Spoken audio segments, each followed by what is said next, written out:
Moving on in the agenda, we're going to adopt the minutes. Regular board meeting dated 12/16 and the special call board meeting dated 1/16/2025. Do any board members have any questions, comments, concerns about those minutes or any edits are needed? All right, hearing no feedback, then I'd like to entertain a motion to approve the board minutes from the regular board meeting dated 12/16/24 and the special call board meeting 1/16/25. The move the properly second. We're ready for questions. Any discussion? Hearing none. All in favor say aye. Aye. Aye for me. All opposed say no. The ayes have it. Thank you very much. All right, now moving on to our financial report. Superintendent Barker. Thank you, Board. In our financial report this week, I do want to just highlight a few things. The first link in your financial report, remember, is the local revenue collection and breakdown. For those of you, when you see that, when you pull it up, it's going to show that we did not record any collections for the month of December, our tax collections. However, we did receive our tax collections for the month of December, but we didn't get them. The check was written in December 31st, and so we received the tax collections in January. That was $244,905. But we don't record it on here because you won't see it in your board packet. We have remember when we talk about balancing and revenue and the variances, since we didn't get the money till January, we couldn't put it in the bank until January. And what you're looking at is a December collections. And so on the board report where you see our revenue for December, this will not be reflected because we could not deposit it till January. So we keep it, I mean, it's in the bank now, but it's not in our e-finance system yet because we have to make sure we don't have a variance. It would show that as a variance for revenue if we didn't. So I just wanted to bring that to your attention. I do want to say that we have spoken with our county tax collector, and we'll feel comfortable that right now, as far as our tax revenue is coming, we're getting our money in. However, we are very, very closely paying attention to the quorum courts and making sure that the taxes are collected so that we can make sure we're continuing to get our revenue that we should have for the year. As far as the rest of your financials, what you would see is just your next, the board report from period 1 to current. The only thing I like to look at that I was going to show you, that's where you're not going to see the actual tax revenue that came in, like I just talked about, the $244,000. So I just wanted to bring that to your attention. The board report for all funds, just for this current period, that's just where we're at, that was in the month of December. On the bank rec, you'll notice that we're still cleaning up any of those checks that had not been cashed, but we've gotten very, very close, remember, and I'm really proud of that. We've got a few still from June, but the rest are September, November, and December, so we do not have any outdated, any checks that are from any year other than 2024. So Mr. Shaw and the finance department has done a really good job with cleaning that up. Also, I'd bring your attention in the next section under building project reports. That first report that you see is just what the money is that shows in e-finance. That's our e-finance report of what the money is for our building fund. The 3001 fund, which is just our bond proceeds. Then the next report you'll see are our bond proceeds register. And this is the document that our finance office completes to just keep it up to date. And again, this is something that I've shared with other people in the community that have asked, what have we paid so far for our high school building? It's completely detailed right here as to what we've spent, the interest that we've earned, and the balance that we have. And then the next one is total project cost. And that's just another document that we keep up with, and it shows the month, who we paid the check to. And at the very bottom where you see December 2024, there's 4 payments that we made in December 2024. And if you go back, you will find those payments under that board check register. So that's how you can do that checks and balances. We're making sure we keep up with it in both places. So to date, from September of 2023, our total payouts so far for our Commonwealth High School building is $12,976,818.84 as of December.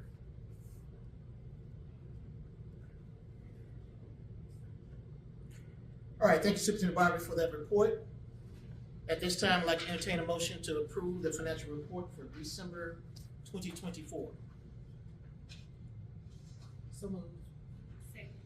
Moved properly second, and ready for question, any discussion? Comments, concerns? Hearing none, all in favor say aye. Aye for me, all opposed say no. The ayes have it. Thank you very much.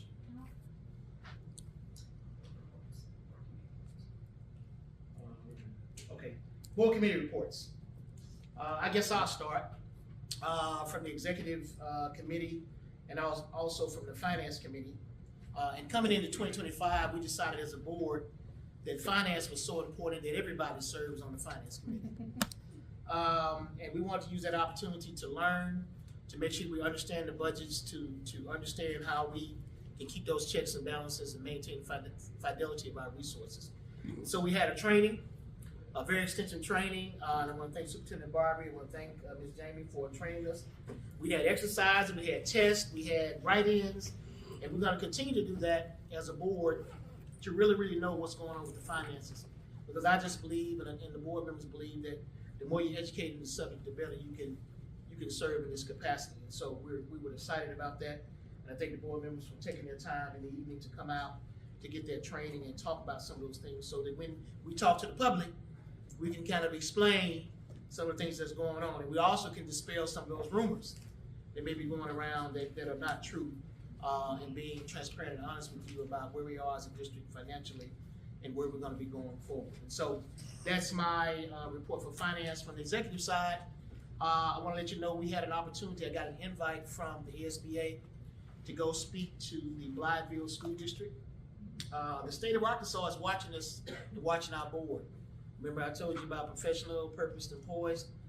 They really like how we interact with each other, as Superintendent Barbary talked about, and as I alluded to, in serving this capacity.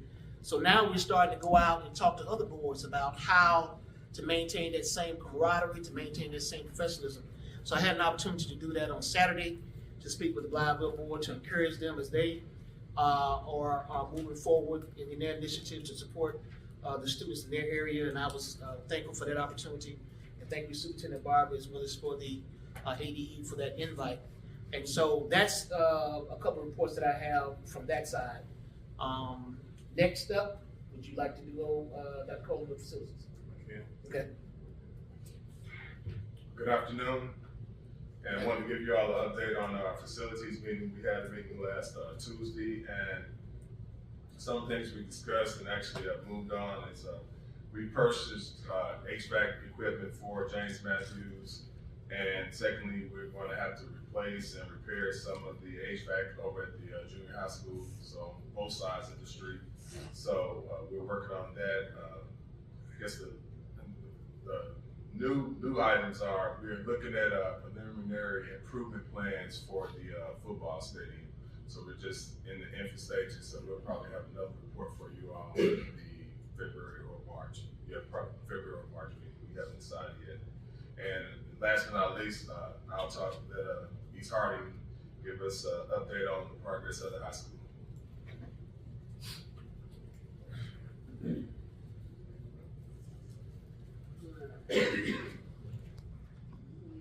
Appreciate the opportunity as always. I've got a quick video that I talk through as we go. Do a little feedback. It's kind of starting where we ended up at the end of last month. As you can see, over there from the academy, we were just starting to get walls up. Some of the main building going up here, look at the classroom wing. As the video progresses, you'll start to see more and more walls come up in this area here. We're continuing to do underground utilities. We're in the process of doing the 42-inch storm and the 36-inch sanitary sewer that continue to come down the north end of the site.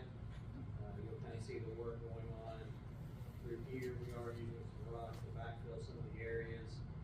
These guys are still working real deep. You can see the trenches that they're working in, and we still got some large pumps running to keep the water out. We've got a lot of groundwater we're dealing with.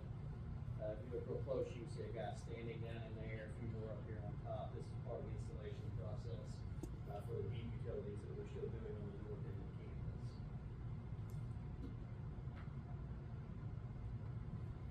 we're starting to get out of, the utility runs, it's allowing us to start backfilling in for the buildings, some of those are starting to come into play. You'll notice that more and more walls come up. This area right here, the big opening, that's actually the front of where the media center will be. The middle of that will be pretty much a glass infill, so we'll be able to look out over the courtyard. These are kind of the south end of the main classroom buildings that you see going up right here.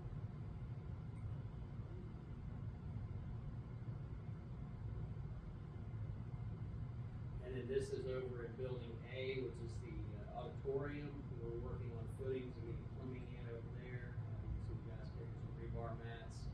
We got about 120-yard pour on Friday. We're trying to squeeze another one in before the rain Wednesday. Continue to get footings in over there, and we'll start with low-grade masonry. As you can see, the walls are getting topped out. Continue to work. We're starting to work our way north. You can see up there in the corner. We're moving on. Also, kind of noticed that the lot to the north end towards the stadium is starting to get leveled out, and that's where we're finishing those building pads out on the north end of the stadium and starting to get our plumbers moving that direction, which will allow us to kind of come across the north end for the cafeteria and the dining hall and kind of over towards the station and the arena. We'll start to see more progressing that way. Kind of an overview, but a lot of work going right in this area, building A, and a lot of work going down here in the main classroom, which is really our big focus. We're moving utilities around at this end. You'll start to see a lot of change happening on this north direction we're headed right now. We were slowed down just a little by the snow, as everybody was, but we're working through it. We certainly appreciate it. Any questions? Yes, I have one. Yes, sir. The academy building and that first classroom, is there a drain there? Because anytime you don't get sunlight in there, you may build up some mildew or moisture. So there is a drain swell that's coming in between those two buildings. It's gonna divert the water back to the east towards Olive Street. We do have an inlet that's just east of the new building. They'll actually gather that water, and some of the water coming off that parking lot, and all that is being transferred to the east over to the, and up to the Hardin drain.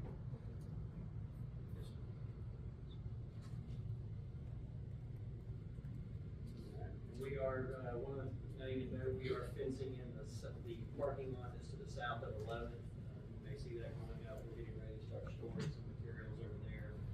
We'll have some of the metal for some of the buildings about to hit site. So we are kind of in the process of getting that done this week.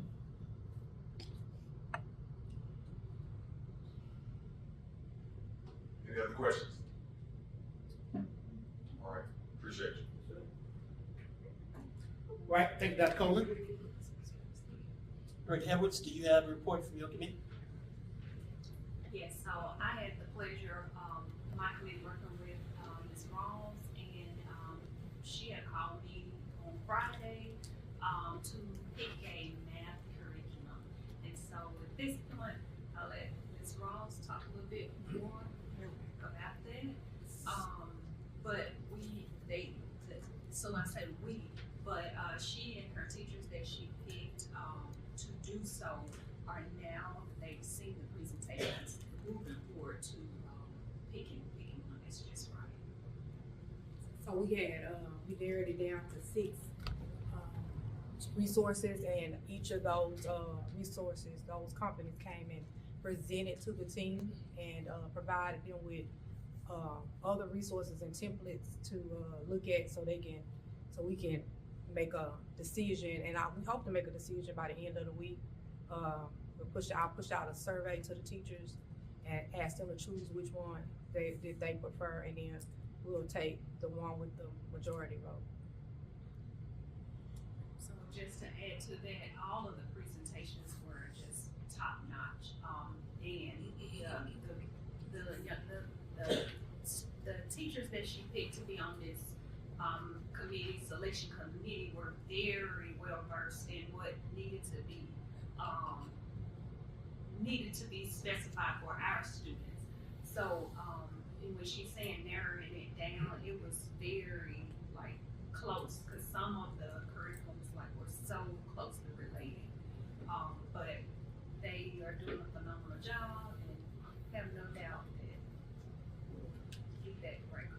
I have one question. How will the materials be presented? Would it be kind of in a digital format? Would it be in a workbook style or textbook style? Both. Okay. They have both digital and workbook. And secondary will have the opportunity this time to have a choice between the workbook and the hard textbook. So like, we use it in consumables, but a couple of companies offer the hard text bags.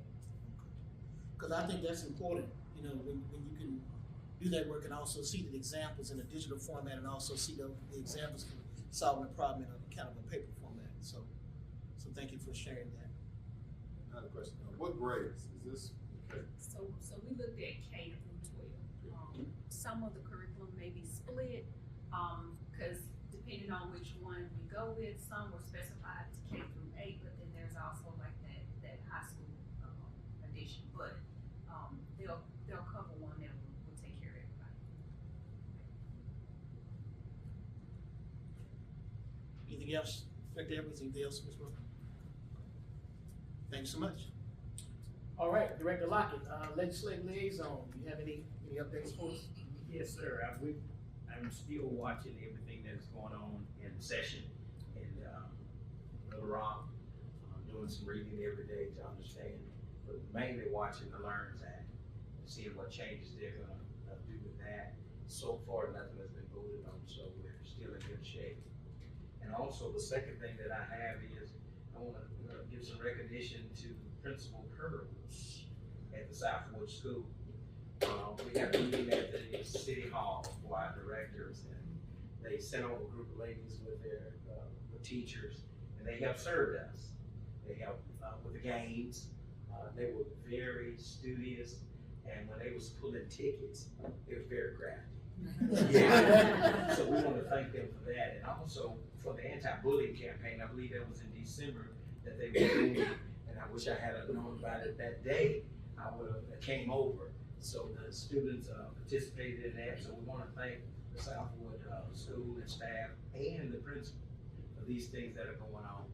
And so the more I see, the more I hear, the better I feel. I almost said amen. Thank you, Director Lockett.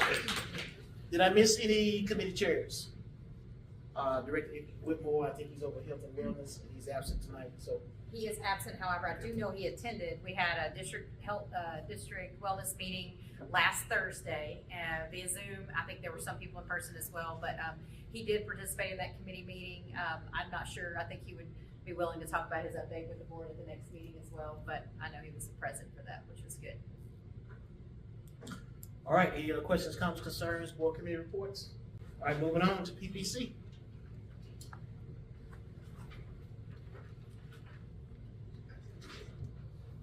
Good evening. Good evening. Trust everybody's doing well on today, and I'm doing well as we can be, I guess, you know. But I rose to just kind of give you guys a brief update from the stuff here. First of all, we have relayed a message to the district regarding the snow makeup days for our calendar. Those days were already built in, so they've been enacted, and so we will shorten the first part of spring break by 2 days. And so that will be no school beginning for students on the 19th and the 20th. The 19th is when the students will get out, and so the 17th and 18th will now be instructional and contact days for students, and then teachers will work on a staff day on the 19th, and then they have the flex professional development day on the 20th. So that's been the adjustment that has been added to our calendar. Speaking of calendar, we sent out today the district survey. Well, it's not going to really be the district, it's going to be for all of our stakeholders, gauging the temperament. So before we decide to which calendar direction we're going in, I think it's important that we gauge, you know, the frequency or the temperature of everybody, since we've been on this new calendar. So this survey, it's not very wordy, not very long, just had a few questions to kind of give us a taste of where everybody was with their feelings on it. And so, so far, since this afternoon, I think it was when it went out this afternoon, right? We've had 116 responses so far, and we asked a question, it's only like 6 of them, so I'll tell you what they are. We asked, do you have a favorable view of the early start calendar? 69% of respondents said yes. Do you believe it's had a positive academic impact? 54% have said yes. Student attendance, do you think it has increased student attendance? 46% have said yes. I guess all of these are opinionated responses. We have no data. Well, they can't see any data, all right? So what about staff attendance? Do you think that has improved? 49% has said yes. I'm excited about this number, and that is staff and student burnout. Has that improved? 60% said yes. And so far, we asked the question on the bottom was, do you want to go back to the traditional calendar? 72% said no. And so, again, we'll use that. We do have an open response question there. And so we'll dissect that data and kind of see maybe whatever tweaks we may need to make it moving forward with whatever calendar we decide to put before the district. But it is our goal to have for you in February board meeting the recommendation for district calendar for 25, 26. All right. And that's all I have. Questions? Any questions from the board? All right. Thank you. All right, moving on from PPC to the superintendent's report. Board, I did want you to know that I made this report tonight kind of short and sweet because we continue to talk about things that I mean, you guys have a lot of great reports that still meet all of our systems as far as the support that you're providing in those different areas as well. But I did want to talk briefly about a few things. If you remember, it is required by law that the district superintendent update the community and the board every month on academics. And so I did want to start by saying, we mentioned the math curriculum adoption. Is that something that we're really focusing on right now as part of our curriculum? But also I've asked Ms. Rawls to give us an update on our district common formative assessments. And remember, board, this is something we started last school year. And this school year we've given 2 district common formative assessments. 1 and 2, both in the subjects literacy and math. And so this is the data we have so far, and she's going to be brief, but just kind of talk about what we're really looking at and what we're trying to get from this data. Thank you, Ms. Ross. So good evening. Good evening. You know, this is the best part of the meeting, we get the data.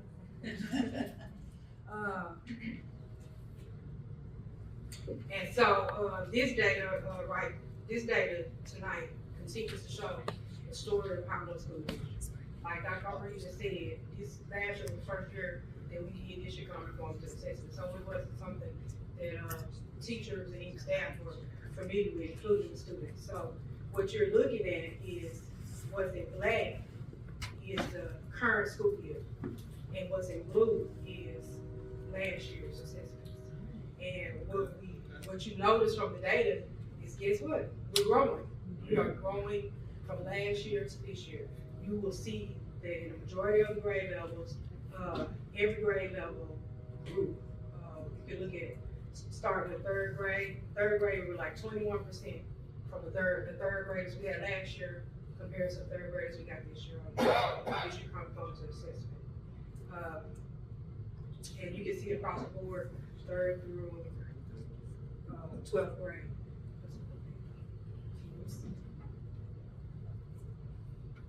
We have some areas that we do need to work on, but for the majority of the grade levels, there was growth from last year to this year. As you scroll down, we can see the number of students who are proficient on each of those assessments in green. You can see the arrows show where we grew. In some of the areas, you see where we did, but where you can see the difference in that is across the board, we grew in the number of students who have failed the test. And that means we had a group of students that were included in the second assessment that may not have been included in the first assessment. So this I'll go back up to third grade. We use this data, to measure our priority standards that we chose at the end of the year. So we have 10 priority standards that we chose in literacy and math. And so the data kind of shows us where our kids are growing in those areas. When we look at the data, the teachers meet and they look at their classroom data and they look at their individual student data to see what interventions and enrichment they need to have to support the student. So when I looked at third grade data, shocked, it dropped. So I dug a little deeper in the data, and what I noticed is that the same issue we had last year was with reading information. And so we made improvements with reading information for 3rd through 12th grade, but we forgot about 2nd grade. And so these 3rd graders are now, they were our 2nd graders. When you look at our data from the Atlas, reading information was our strongest category. And it was the area that we put in a lot of effort in last year, making sure students were reading informational text and answering questions. So what this data tells me is that we got to start in 2nd grade. When you start in 2nd grade, introduce the 2nd grade to informational text. And so that will be our next step for our 3rd graders going forward. Because look at the data, they did really well in the other area, in most of the areas, but those questions that were informational text where they had to infer is where they struggled. And so we're gonna work on that in intervention, and we're gonna look at our 2nd graders. So next year, we're gonna be in the same spot. And this is our DCFA data. Thank you. Thank you, Ms. Rawls. And to be specific about our district CFA data, one of the things that we're trying to move forward with is really we can see the data, but we want the teachers to be reflecting on the data in their collaborative team meetings. And so our building principals and our support have been in collaborative team meetings looking at the different parts of data. We are still going to take the Atlas interim for the 2nd round. It's the 2nd interim. So we had Atlas interim 1, and now we're gonna take Atlas interim 2. And another piece of that we're gonna do is compare, are we scoring about the same on our DCFA data as we are at what it looks like on our interim data? And for the first DCFA and our first interim, it was very close in those specific grade levels as far as student achievement. And so that's again something else. This is to help us be predictors of how our students are gonna perform on those state standards. And the Atlas assessment is based on our state standards. So if we continue to put that rigor in front of our students, then we're hoping it's gonna transfer onto what they do on the summative assessment at the end of the year. Thank you so much, Ms. Ross. Next, just very quickly, district operations and fiscal governance. So it is required every year that the superintendent reports on our school board training hours. And now they've given us a new fancy form, but if you click on that, it's sideways, so that's not gonna do us any good. But I can kind of talk about that for you. So Mr. Sims, we don't even have to post that. I'll report it.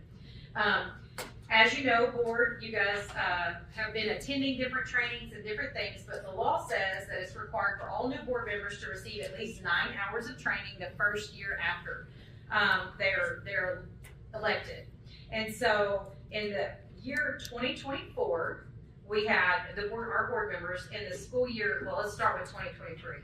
In 2023, our school board members, Ms. Edwards had 17 hours, Ms. Calhoun had 17, Mr. Whitmore had 23, Dr. Rice had 47, Dr. Colin had 26. At that time, Ms. Corbin and Mr. Lockett were not board members. So in the year of 2024, of which you guys would have received the 9 hours, Ms. Edwards had 15, Ms. Calhoun had 21, Mr. Whitmore had 27, Dr. Rice had 31, Dr. Colin had 9, Ms. Corbin had 18, and Mr. Lockett had 18.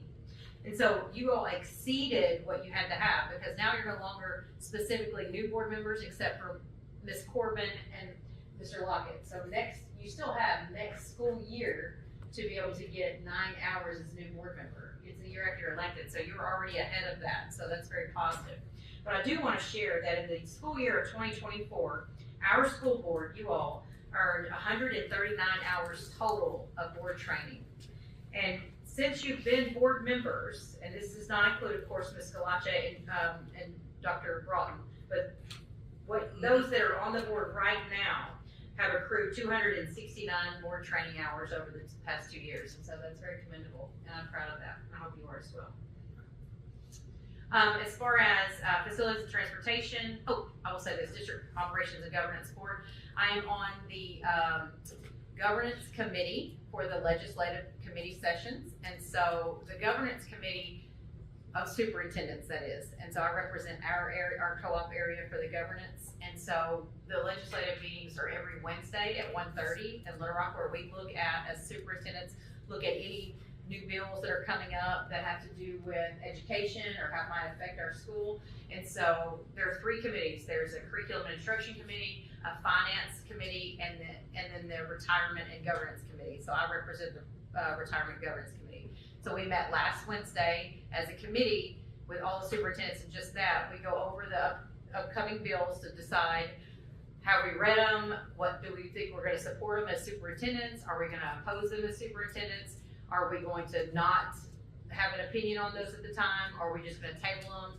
And things like that. So just as Mr. Lockett said, there are several bills that are being presented about LEARNs and different things. But right now, those have all kind of been deferred by the House and things like that. And so we're not really making a move on any of those. We're just paying attention to that. So I won't go to Little Rock every Wednesday, but right here at the beginning, I will be at Little Rock at 1:30 on Wednesdays for the legislative committee meetings at this time. If I can't make it there, then I can zoom in. So I just want you to know I will represent that. Facilities and transportation, we had our updates. Human capital, we are surveying staff regarding the school calendar. Mr. Smith shared that. As far as student support, I did want to talk really quickly about Humble Pie graduation. This was something that has been on the tip of conversation here lately, and so it's been our ongoing commitment to provide a memorable and safe environment for our upcoming high school graduation ceremony. I've been a part of our graduation ceremony 2 years now, and this will be our 3rd. And so I want everyone to know that we have made the decision to move the event to a new venue. This decision was not made lightly, but it is essential to ensure that both the celebratory atmosphere and the safety of all attendees are upheld. Now, we recognize the importance of this milestone in the lives of our graduates and their families, and we are confident that the new location will offer a fitting atmosphere for the significant event. In addition, the venue change allows us to better manage the crowd. We want to ensure safety for everyone, and so that everyone can participate, especially our students, and that everyone can hear and be able to celebrate their students. And so we don't want to compromise anything like that, and we don't want to compromise security. So the graduation ceremony is set for Friday, May 16th, 2025. It's going to be at the UAPB Harrison Hyper Complex. The time of the exact has not been determined yet. We're still looking at that. We're thankful, though, for the partnership with our local university for providing this venue for free. This is not something that we've had in the past. We've had to pay for a venue in the past. I'll say this, the Pine Bluff High School has a graduation committee. It's going to be made up of seniors, senior parents, teachers, administrators, and district personnel. And they're going to meet to finalize different details that will be shared with our students and families. 2 of the main points of discussion that I've tasked this committee with is how are we going to get how each of the graduates' guests will be accounted for, whether it be a sign-up sheet for their guests or a ticket system for their guests, along with how and where will the parents receive their graduate after the ceremony, so that we're ensuring that everyone has that opportunity to be with their student, but also that it's safe. And so I wanted to tell you, I'm going to be I would like to make a statement to our community, because we appreciate everyone's understanding cooperation as we make these adjustments, because this is an adjustment for some of our community as far as where the venue is. And so, but we're committed to provide this a very meaningful and enjoyable experience for all, where we don't have to worry about safety and security. So I just want to give that update. And hopefully the whole purpose of this is when the goal would be for when we have our new high school with our new arena that holds 2,000 or more, we will always have Pine Bluff High School graduation at Pine Bluff High School, which is where it should be. Yeah. So, thank you, that's right. As far as stakeholder and community engagement, I did really quickly want to walk you through this because this is something that we want to make sure our parents are aware of. We have easy access to our Pine Bluff School District bus routes. And so I just want, if Mr. Sims would be my navigator for me, if you click on that link that's here, it just takes you right to our district webpage. When you go to our district webpage, you go to menu. I'm gonna say it so Mr. Sims can do it. And when you scroll down on menu, go down to transportation. And when you click on transportation, scroll and you will see your student's bus driver. Pause right there. And when you may not see a complete picture, but you will see the driver, the number. And if you look at right under there, there's a little blue square looking thing. And Mr. Sims, if you don't mind just clicking on one of them. When you click on that bus driver's bus route shows it to you. So you see your driver's route. So this is for our parents and our community to know. If they know their student rides bus 91, this is the bus route for bus 91. But all of our bus routes have been put on our website like this for parent support. So, and that's my update for today. Thanks, Superintendent Margaret. Any other questions, comments, concerns from the board? Go on to superintendent's report. Yes. Reply. Yes, I want to comment about the graduation. You know, I've gotten phone calls on this. And it's been a staple in the community for a long time. And I don't think I'm against UAPB, so I love UAPB. But what happened for us to dismiss the religious?